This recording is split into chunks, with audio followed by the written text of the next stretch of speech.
Bonjour toutes et tous, bienvenue dans cette vidéo de présentation de ma capsule d'un étage à l'autre. Je suis Géraldine Le Tenay, j'enseigne le yoga, je suis spécialisée dans les états de la conscience modifiée que j'étudie via la technique de l'Institut Monroe, que j'ai découvert grâce à mon enseignant Dominique Lussan, que je salue au passage. Et dans ces capsules, je vais vous proposer de voyager à travers les niveaux de la conscience, c'est-à-dire de permettre à tout un chacun de poser un regard différent et ouvert, de plus en plus ouvert en tout cas sur les éléments du quotidien, les histoires, les contes, les histoires du monde, l'état du monde dans lequel il va, les sensations que l'on ressent à l'intérieur de soi, afin de rentrer dans une connaissance plus grande de soi, qui pour moi est importante pour avancer dans sa vie de plus en plus vers quelque chose qui vient toucher l'essence de chacun, la lumière de chacun, de façon à ce que chacun puisse poser les pieds dans ce monde avec à la fois du sens dans sa vie, à la fois une harmonie avec ses besoins profonds et sa connexion à ses émotions, à son ressenti, à ses talents. Alors, dans la capsule d'un étage à l'autre, ce que je vais vous proposer, ça va être de temps en temps des histoires, de temps en temps peut-être des expériences de votre vie que vous avez envie que j'interprète sur différents plans de conscience et peut-être parfois simplement des partages théoriques. Alors, comment ça fonctionne? Comment ça fonctionne? C'est-à-dire que nous avons la possibilité de voir les choses de plein de manières différentes. Vous avez certainement déjà remarqué que dans vos vies, il y a des moments où il se passe des choses, que vous les interprétez d'une certaine façon, vous pouvez les prendre en pleine face d'une certaine façon, et puis avec le recul, avec le temps, avec l'assise, avec une promenade dans la montagne, une discussion avec quelqu'un, une vidéo que vous avez regardée qui vous élève en conscience, vous avez un regard qui s'élève un petit peu sur les éléments de la vie. Et c'est ça, en fait, que j'ai envie de vous proposer. Alors, du coup, j'ai construit une petite échelle ici pour vous faire une image, finalement, un- une image de comment est-ce qu'on pourrait représenter ça. Alors, ici, c'est une échelle, mais on aurait pu mettre un haricot magique, on aurait pu mettre un immeuble, un ascenseur, un escalier. Choisissez l'image qui vous convient pour vous, pour comprendre cela. Je vous propose également de vous parler dans le langage qui est le mien et qui est celui de l'Institut Monroe et de vous parler d'étages et de me servir très simplement de numéros. Certains vont vous parler de ces plans de conscience via les ondes du cerveau en mégahertz, d'autres vont vous en parler en alpha, bêta, gamma, d'autres vont vous parler de couleurs. Nous parlons tous de la même chose, d'expansion des corps dans le yoga, etc. Nous parlons tous de la même chose, simplement avec un vocabulaire différent. Alors, dans mon vocabulaire, on va commencer par un premier étage qui va être un étage 1. L'étage 1, c'est ce qu'on va appeler la conscience ordinaire. La conscience ordinaire, c'est ici et maintenant, je suis dans l'instant présent, je sens tous mes sens, c'est-à-dire je suis connectée au sens du toucher, au sens du goût, au sens de l'ouïe, au sens de la vue, au sens de l'odorat. Et j'ai une pleine conscience de ici et maintenant, de la matière. Demain n'existe pas, hier n'existe pas. Je n'ai pas forcément conscience du fait que mes actes ont un retentissement sur demain. Je suis simplement ici. C'est comme quand on est dans un immeuble au rez-de-chaussée. Qu'est-ce que je vois? Je vois les gens qui se promènent, une mère qui se promène avec un enfant, l'enfant qui tombe, qui pleure. Je vois le soleil qui vient caresser les feuilles des arbres, le vent caresse ma peau. Je vois la pluie qui tombe sur le sol, je vois les jeux de lumière, j'entends les sons, je sens que j'ai faim, je sens mon corps qui est à l'aise ou pas à l'aise, j'ai des sensations vraiment dans le corps. Voilà, ça va être un niveau 1 où mon interaction avec les autres va être une interaction directe. Je vais recevoir des informations que je ne vais pas interpréter. Très souvent, mes traumatismes sont dus aux autres et il y a une compréhension très matérielle des choses.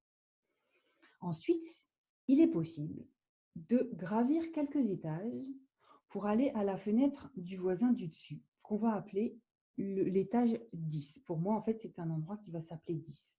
Et sur 10, en fait, il va y avoir une légère expansion de la conscience. Le cerveau va se connecter à une autre fréquence, cette fréquence que l'on peut ressentir quand on est en relaxation, par exemple, dans le yoga, où la présence de la sensation des sens se s'amenuise et il y a quelque chose d'une ouverture qui se propose. Peut-être que le sens de l'ouïe va s'ouvrir et qu'on va entendre des bruits un petit peu plus loin.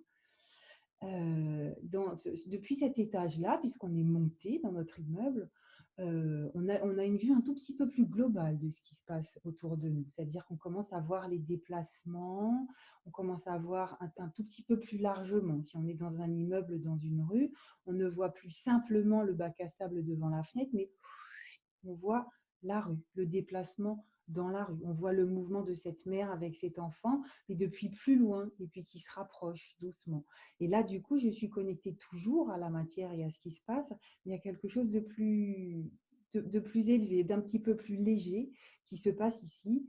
Et je peux observer que la sensation dans le corps est un petit peu plus fine. Du coup, je peux regarder les déplacements avec une globalité un tout petit peu plus fine. Et puis, on va pouvoir faire quelques pas et grimper un petit peu plus haut sur un étage que je vais appeler l'étage numéro 12. Et sur cet étage numéro 12, on a pris un petit peu plus de hauteur. Et sur ce niveau de hauteur-là, on va commencer à voir encore un petit peu plus. On va voir un petit peu le quartier peut-être. Et puis avoir l'horizon, puis regarder le ciel. Sur ce type de fréquence, notre cerveau commence à interpréter les choses. Les nuages commencent à nous raconter des histoires. Vous connaissez certainement ces moments dans la vie où quand on regarde les nuages, oh bah je vois un lapin qui rencontre une sorcière. Dans le focus 10, sur l'étage d'en dessous, on commence à voir effectivement ces mouvements et voir les ondes de déplacement et les nuages qui commencent à avoir des formes. Notre cerveau crée de l'imagination, une fréquence qui donne une couleur un petit peu plus subtile aux choses. Et sur cet étage numéro 12, il va commencer à nous raconter des histoires. On va commencer à trouver du sens à ce qui se passe. C'est-à-dire que je vais commencer à avoir un regard sur mon existence qui va m'apprendre des choses.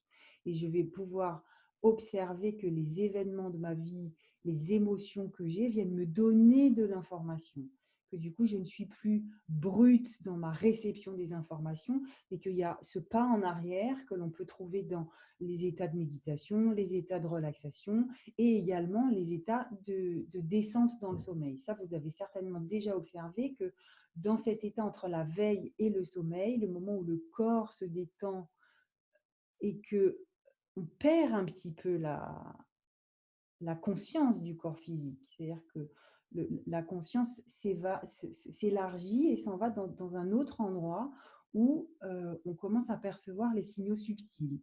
C'est là que commencent les premiers rêves où il y a du symbole en fait. Il y a du symbole, il y a des états de compréhension différents des choses et c'est là qu'on va rencontrer toutes les thérapies que l'on trouve aujourd'hui qui sont plus ou moins branché sur un niveau ésotérique où on va interpréter les événements de la vie, on va les relier à d'autres événements, on va rentrer dans la conscience de l'intergénérationnel, voire des vies antérieures, et on va nommer ça d'une façon ou d'une autre.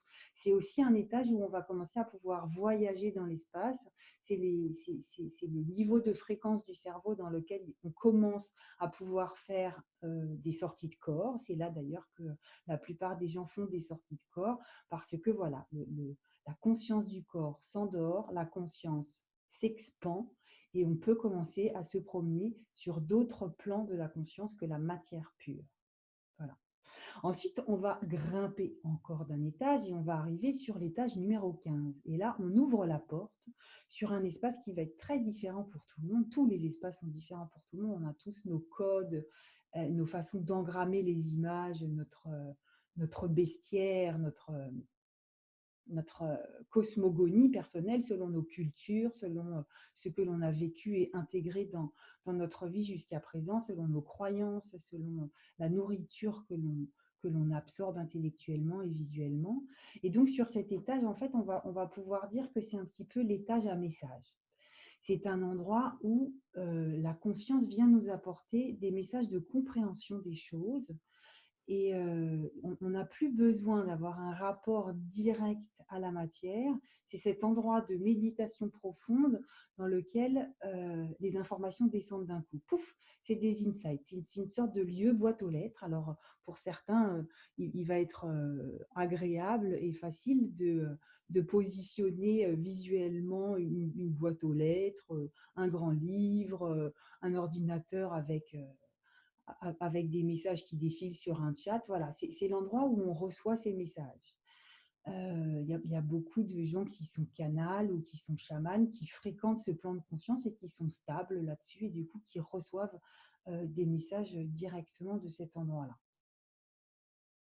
Ensuite, on va pouvoir grimper encore plus et là, on arrive sur un niveau de fréquence du cerveau qui est une grande bascule pour l'humain, qui est ce pont entre la matière et la non-matière. On passe dans un monde où la conscience se connecte à cette réalité dans laquelle le monde est énergie. Le monde est énergie et ça circule. Donc on vient toucher euh, toutes les propositions et les compréhensions de la physique quantique dans laquelle tout est énergie, les flux sont en circulation, le temps n'existe plus, euh, l'espace commence à avoir une amplitude qui est très, très, très, très, très expansée. Et là, on va venir toucher un niveau de compréhension des choses qui est beaucoup plus global. C'est-à-dire qu'on va pouvoir percevoir les flux énergétiques, comme un petit peu dans ces livres de Yann Arthus Bertrand, où on peut voir la Terre vue du ciel. Alors là, on s'éloigne, on s'éloigne, on s'éloigne, et la mère que l'on voyait tout à l'heure se promener avec son enfant dans notre rue n'est plus qu'un petit point, et on voit des flux de déplacement des humains, et plus on va s'éloigner, et plus le temps va pouvoir se distordre, et on va pouvoir voir l'évolution de la planète, des éléments, de la conscience humaine de façon beaucoup plus globale. On s'en va complètement du rapport à l'individu, à la souffrance de l'individu, à l'état politique des choses, aux décisions que l'on prend au quotidien, et on va voir comment finalement il y a une grande orchestration du monde qui s'opère depuis des milliers d'années et pour des milliers d'années, et qu'on est des petits points essentiels. Néanmoins, nous sommes essentiels dans ces grands maillons de la chaîne, mais en même temps que nous faisons partie d'un grand orchestre, en fait. Donc, sur ce plan-là, on va pouvoir accéder à cette vision-là. Donc, on a complètement quitté la sphère purement terrestre. On a complètement quitté le sommet de nos immeubles. Là, on est parti beaucoup plus haut sur un plan où tout est énergie. Donc, on est là sur notre étage numéro 21, à un endroit où on passe le pont de je pense que la matière est la matière, je pense qu'il est 10 heures, je pense que le temps est linéaire, pour rentrer dans quelque chose qui est complètement énergétique et où je sens que je peux, avec ma pensée, informer mes aliments, je peux, avec ma pensée, créer ma réalité, je peux contrôler, je peux maîtriser dans le sens du maître d'armes des arts martiaux, du maître qui emmène l'élève vers la conscience, je peux maîtriser l'énergie autour de moi. Et puis, on va grimper encore un petit peu plus haut sur un étage que je vais appeler 24. Et là, on va arriver dans un monde de concepts et de croyances. C'est-à-dire que nous sommes nourris depuis toujours, et par le fait même d'être humain et d'avoir été élevé dans une société humaine, par des croyances. Et finalement, où que l'on ait évolué, nous avons des croyances. Que nous soyons issus d'une culture, d'un niveau social ou d'un autre, même pour ceux qui auraient eu l'expérience dingue d'être élevés au milieu des loups dans une forêt, nous avons des encodages, nous appartenons à des égrégores, à des groupes de formes pensées, nous sommes reliés à des groupes de croyances, à des groupes d'activités. Et donc tout ça, ça encode un certain nombre de données que l'on va trouver sur cet étage numéro 24, les croyances et les archétypes. Et donc là, on est dans une grande bibliothèque qui finalement nous enrichit, mais à la fois nous limite. Et donc, c'est intéressant d'aller visiter ça parce que c'est par ce prisme-là que l'on va voir le monde et que l'on va encoder et comprendre ce qu'il se passe. Et donc, toute l'idée du développement personnel, des exercices de conscience de soi, le travail que moi je propose en termes de connaissance de soi, va être entre autres d'aller fréquenter cet endroit-là et de se regarder dans le miroir et de voir en fait qu'est-ce que je crois, comment je me suis construit, quelles sont les grandes croyances, les grands archétypes auxquels je suis reliée et qu'est-ce qui fait que dans ma vie j'ai une certaine compréhension des choses. Et donc en allant sur ce plan-là, c'est possible de regarder sa vie en se disant, tiens, je me rends compte que là j'ai une grande peur et cette grande peur, elle est reliée à quoi? Elle est reliée au fait que je crois qu'il faut de l'argent pour être heureux, je crois qu'il faut être en couple pour vivre l'amour, je crois qu'il faut avoir des enfants pour être un homme ou une femme accompli, je crois qu'il faut exister socialement pour exister pour soi, je crois que le temps est linéaire, comme je disais tout à l'heure, voilà. Toutes les croyances qui sont ici et qui finalement conditionnent complètement notre façon de comprendre le monde et c'est là, en fait, il y a tout un système de logique qui est à la fois à l'origine de nos structures de compréhension et de nos structures d'action dans le monde, et à la fois qui sont des croyances qui sont complètement limitantes, parce que si j'ouvre le panel de compréhension de tout ça, je m'ouvre à d'autres plans de la réalité. Si je suis née en France dans les années 70, 60 ou 80, je n'ai pas du tout la même culture que quelqu'un qui va être né au milieu de l'Amazonie dans une culture chamanique. Et si je ramène des informations de cette façon de pratiquer et de comprendre la nature qu'ont les cultures qui sont proches de la nature dans mon monde aujourd'hui, on me prend très souvent pour un perché parce que je suis là-haut sur mon étage numéro 24 et que la plupart de la société aujourd'hui ne fonctionne pas sur ces plans-là. Et donc, du coup, plus je vais ouvrir tout ça, de la même façon, si je m'en vais dans les cultures orientales, au Tibet, etc., et que j'arrive en disant, en fait, je crois que je suis le Bouddha réincarné, dans une structure de pensée comme la nôtre, où on est plutôt sur un étage 1, 3 ou 10, on va nous dire, écoute, tu es très gentil, on va aller chez le psy maintenant. Alors que dans d'autres cultures, on va dire, bah, welcome, bienvenue. Installons-nous dans ce système-là et expand cette fréquence qui est stable et qui est évidente pour toi. Voilà, donc sur ce focus, sur cet étage numéro 24, on va aller fréquenter ces plans-là et on va pouvoir aller les faire respirer et s'ouvrir à d'autres réalités. Et ça, c'est un gros boulot pour le cerveau, parce que dans le cerveau, il y a des canaux, c'est comme l'autoroute ou c'est comme les rivières, à force d'avoir de l'eau qui coule dans le même lit de la rivière, à force d'avoir des canaux qui sont alimentés entre deux neurones, des synapses, on va avoir des liens qui sont creusés et des habitudes de pensée, des habitudes réflexes. Et donc, le travail que moi je propose et que on va entre autres pouvoir venir faire sur cet endroit 24, ça va être d'habituer la pensée à passer par d'autres chemins pour voir comment est-ce que je peux fonctionner dans ma vie différemment et finalement se familiariser avec l'idée que je peux faire autrement. Je peux décider de qu'est-ce que je fais de ma vie et que le grand orchestre qui est autour de moi est une orchestration certes dans laquelle il faut jouer avec les lois, avec le possible et l'impossible, mais qu'à l'intérieur de soi, il y a toujours moyen de se connecter à quelque chose de beaucoup plus vaste et autorisez-vous à imaginer ou à vous connecter à ces personnages illustres qui ont parlé de leur liberté de penser et leur liberté d'être alors qu'ils étaient enfermés en prison ou simplement d'imaginer que dans des situations de votre vie où vous n'avez pas l'impression d'être libre, il est possible de toucher de temps en temps cet état de liberté, d'expansion et de connexion à beaucoup plus vaste sans bouger, en étant à l'intérieur de vous et donc du coup en voyageant sur ces étages à l'intérieur de vous. Et donc c'est là qu'on va finir sur le dernier étage que moi je vais vous proposer dans dans ces capsules d'un étage à l'autre qui va être l'étage numéro 27. Donc là, on est tout en haut de la proposition que je vous fais.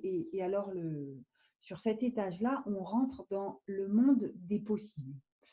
Et ce monde des possibles, ça va être cet endroit où on a la grande bibliothèque. Certains vont appeler cet endroit-là les annales akashiques, on va pouvoir appeler ça le grand mystère, on va pouvoir appeler ça le grand laboratoire du monde. C'est un endroit où on va venir, déjà c'est un endroit qui est profondément ressourçant pour l'être humain. C'est-à-dire que nous sommes des humains, certes, et ça on en est très conscient dans les étages du bas, qui sont très importants pour s'incarner dans la matière et agir dans le monde, mais nous sommes aussi des êtres. C'est bien pour ça qu'on s'appelle des êtres humains. Et l'être en soi, c'est quoi? Il y a une façon d'être au monde et il y a des choses que l'on fait au monde. Et donc sur ce plan que moi je représente là-haut, mais on peut complètement le voir comme une spirale, comme des cercles qui s'expandent ou qui se rétractent, et il n'y a aucun jugement de valeur sur la hauteur de nos étages, puisqu'on le verra tout à l'heure, il n'y a aucun intérêt à être tout le temps sur un étage et jamais sur les autres. Il n'y a aucun intérêt à ça, absolument aucun. Au contraire, c'est dangereux. Et donc, du coup, sur cet endroit à 27, on va trouver toutes les pensées qui construisent le monde de demain, tous les gens qui inventent des nouveaux concepts, tous les gens qui sont connectés à comment construire un monde en dehors, au-delà de ce que nous expérimentons jusqu'à présent dans la société qui est en train de se mourir en ce moment. Et, et, et, et donc là, on va trouver les idées des monnaies alternatives, d'autres façons de fonctionner, de l'école de demain, de comment est-ce qu'on peut comprendre le temps autrement, des gens qui inventent des machines pour créer de l'énergie libre. Voilà, toutes les façons, l'agriculture différemment, la connexion avec le cosmos différemment, intégrée d'une façon absolument globale, ou le plus global possible, en tout cas sur ce plan-là, toutes les données du vivant et de ce qui se passe depuis des milliers, des milliards d'années sur cette planète et qui régit le système de la vie auquel on appartient. Voilà, donc sur cet étage numéro 27, on va avoir un vrai espace de ressourcement qui va correspondre aussi à ce qu'on appelle dans le yoga l'âge d'or, qui est un âge dans lequel les êtres humains sont conscients de leur interaction avec l'écosystème, conscients de leur interaction avec l'écosystème. Nous faisons partie d'un grand cycle qui ne peut être sain qu'à partir du moment où nous le régénérons en l'utilisant. C'est-à-dire que là, on est dans une phase de l'humanité où on est en train de puiser les ressources pour nous servir, sans penser à régénérer le système. Et justement, sur cet étage 27, on trouve toutes ces pensées de permaculture, d'organisation sociale aussi, en permaculture sociale, qui régénèrent le vivant pour que le cycle puisse se faire de façon saine. C'est-à-dire que si on regarde le fonctionnement du vivant sur la Terre depuis toujours, ça fonctionne comme ça. Rien ne sert à rien, tout est interrelié. Euh, la magie du vivant, de la pollinisation, du pommier qui fait des pommes, qui tombent, qui nourrissent la terre, voilà, tout ce système complètement incroyable, la grossesse, le système de connexion entre l'enfant et la mère, la montée de lait au moment où l'enfant a faim. Il y a quand même une magie qui est complètement visible, qui est complètement pas magique, qui est complètement naturelle et que nous nions absolument dans nos sociétés. Et donc voilà, donc sur ce 27, on va aller reprendre toutes ces données-là et s'inscrire dans nos actions. Pour s'inscrire dans nos actions, si on est connecté à l'étage d'en bas, la mise en action des choses, pour pouvoir définir sa vie et ses actes sur cette fréquence-là, où on est en harmonie avec tout le vivant, en intégrant vraiment la vibration du minéral, la vibration du végétal, la vibration de l'animal, en intégrant l'être humain autour de nous, dans notre façon de communiquer, de prendre notre espace, de gérer les conflits, de gérer la hiérarchie, les systèmes de prise de décision et de gouvernance, l'organisation sociale, le- le- même la gestion du bruit. Voilà, prendre en compte notre environnement humain et se mettre au service, en fait. C'est un espace où on commence à vraiment rentrer dans la conscience que nous sommes des points vivants que l'énergie de vie traverse. Le namasté du yoga, l'énergie de vie me traverse, ce qui fait de moi un être vivant au milieu d'un système vivant. Et comment dans ce vivant, je peux m'insérer pour vivre en harmonie et créer moi-même de l'harmonie. Et ensuite, on verra plus tard dans d'autres vidéos certainement ce concept de l'ikigai japonais ou comment je m'insère dans ma vie en tant qu'être vivant en étant à la fois en connexion avec mes besoins, mes talents et ma raison d'être, mes aspirations profondes. Voilà, donc c'était une présentation des voyages que je vais tenter de vous faire faire via des petites histoires, vos histoires de vie, des expériences que j'aurais envie de vous proposer dans cette capsule d'un étage à l'autre. Donc, je vous invite dans votre vie à monter ces étages de temps en temps si c'est possible.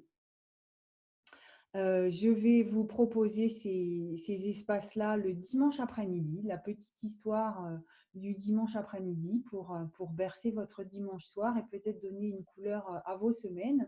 D'une autre façon, je vais vous proposer des vidéos le jeudi matin, le jeudi, le jour de Jupiter, pour partager avec vous des petits tips de yoga, des connaissances de yoga et d'autres techniques que j'ai rencontrées sur mon chemin qui peuvent servir au quotidien pour mettre de la conscience, ouvrir l'esprit, changer des petites façons de fonctionner dans le quotidien pour s'ouvrir et justement pour passer d'un étage à l'autre, mais vraiment pratico-pratique de comment ça fonctionne dans la vie et comment je peux faire. Voilà, donc si ça vous intéresse de suivre ces activités, je vous propose de vous abonner à ma chaîne. Vous pouvez également venir vous abonner à ma newsletter sur mon site www.geraldineletenay.com. Mes livres sont disponibles sur les réseaux internet évidemment. Par pitié, je vous invite à passer par des petits libraires, par des petites structures, ne pas forcément nourrir les monstres de la consommation et commencer justement à monter dans les étages sur comment vous agissez avec votre argent, comment vous offrez votre argent, à qui vous offrez votre argent et comment vous nourrissez la planète avec cet argent que vous gagnez par le temps que vous dépensez. Parce que le temps, c'est de l'argent et que cet argent que vous gagnez, vous y donnez votre énergie et votre temps. Donc, à qui vous offrez ça pour que ça fasse sens pour vous. Voilà, et bien, je vous souhaite une bonne continuation et à très bientôt sur les ondes.